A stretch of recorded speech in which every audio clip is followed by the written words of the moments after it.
नमस्कार, मैं हूं प्रभाकर मिश्रा। सुप्रीम कोर्ट से वो खबर आ गई है जिसका आप सभी को इंतज़ार था। प्रशांत भूषण के मामले में सुप्रीम कोर्ट ने अपना फैसला सुना दिया है। फैसला क्या है? बहुत रोचक है।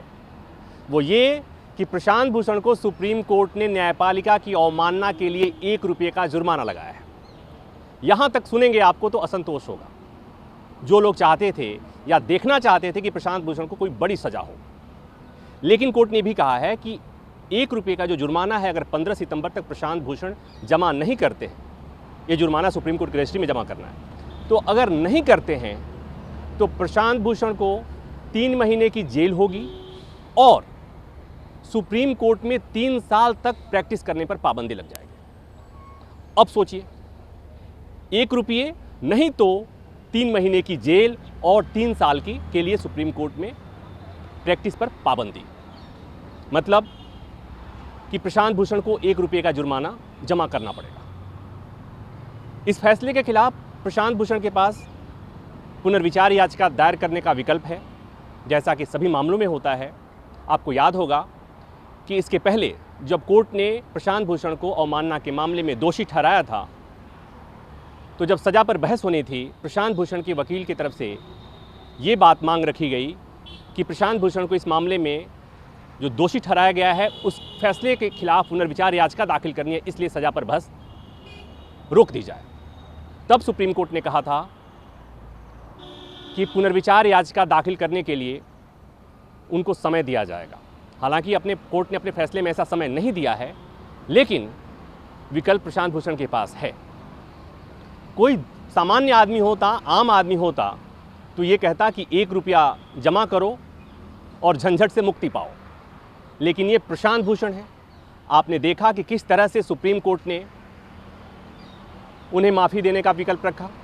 जब प्रशांत भूषण ने कहा कि माफ़ी देने का सवाल नहीं उठता है, तो एक तरफ से समझाने की कोशिश हुई कि माफ़ी मांग लेने में क्या दिक्कत है, सॉरी क्या इतना ख़राब शब्द है, अगर माफ़ी मांग लेंगे प्रशांत भूषण तो क्या हो जाएगा। और प्रशांत भूषण अड़े रहे, डटे रहे कि उन्होंने कुछ भी गलत नहीं किया है, उनकी बात को गलत ढंग से समझा जा रहा है और इसलिए वो माफ़ी नहीं मांगेंगे। उन्होंने माफ़ी नहीं मांगी। उनके लिए उनके पक्ष में देश के सबसे बड़े विधि अधिकारी अटॉर्नी जनरल भी खड़े हो गए थे और उन्होंने भी बात ये कही थी कि प्रशांत भूषण ने जो बयान दिया है, अगर उसे वापस ले लेते हैं तो प्रशांत भूषण को सज़ा नहीं देनी चाहिए। और उसके बाद कोर्ट ने एक बार फिर विकल्प दिया था प्रशांत भूषण को कि प्रशांत भूषण चाहे तो अपना बयान वापस ले लेंगे और उसके बाद कोर्ट इस पर विचार कर सकता है, लेकिन प्रशांत भूषण तब भी नहीं माने। और उसके बाद आज का दिन आया जब प्रशांत भूषण को सुप्रीम कोर्ट ने सज़ा सुनाया है।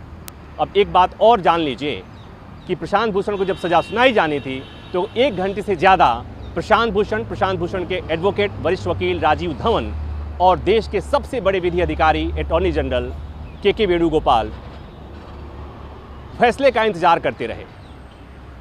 जैसा कि आपको पता है कि आजकल सुनवाई वीडियो कॉन्फ्रेंसिंग के जरिए हो रही है, तो ये सब लोग अपने अपने ऑफिस या अपने घर पे थे और 1 घंटे तक इंतज़ार करते रहे और हमारे जैसे प्रेस रिपोर्टर भी इंतज़ार करते रहे कि अब सज़ा सुनाई जाएगी और अब सज़ा सुनाई जाएगी। 1 घंटे से ज़्यादा समय के बाद जस्टिस अरुण मिश्रा की बेंच ने फैसला सुनाया।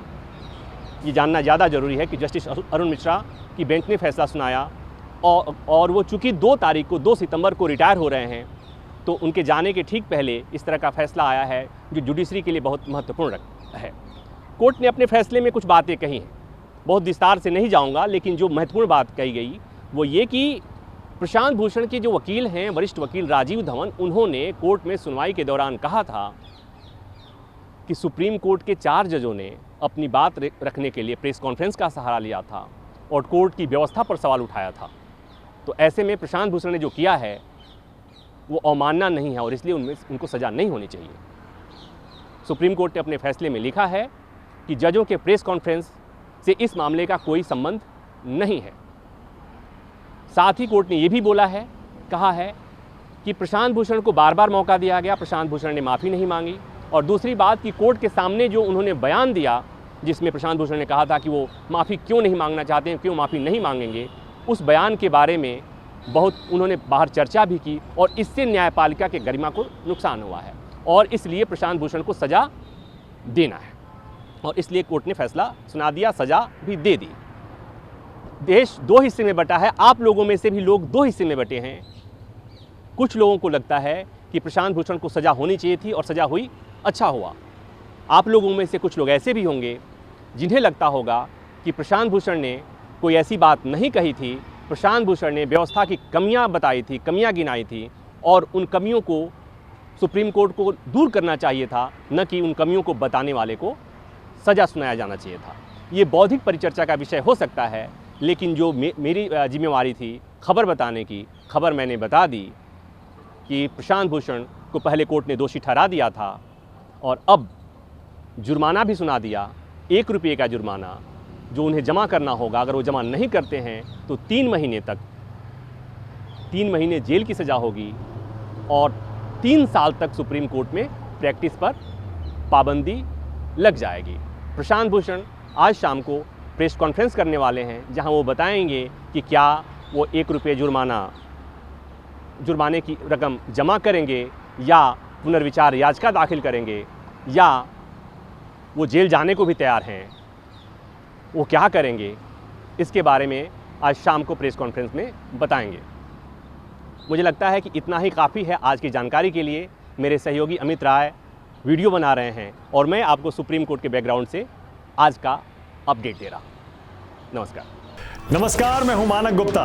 अगर आपको हमारा ये वीडियो पसंद आया हो तो इसे लाइक और शेयर जरूर करें और हाँ, हमें सब्सक्राइब और फॉलो करना ना भूलें ताकि आप देश और दुनिया की कोई खबर मिस ना करें। तो जुड़े रहिए हमारे साथ और देखते रहिए न्यूज़ 24।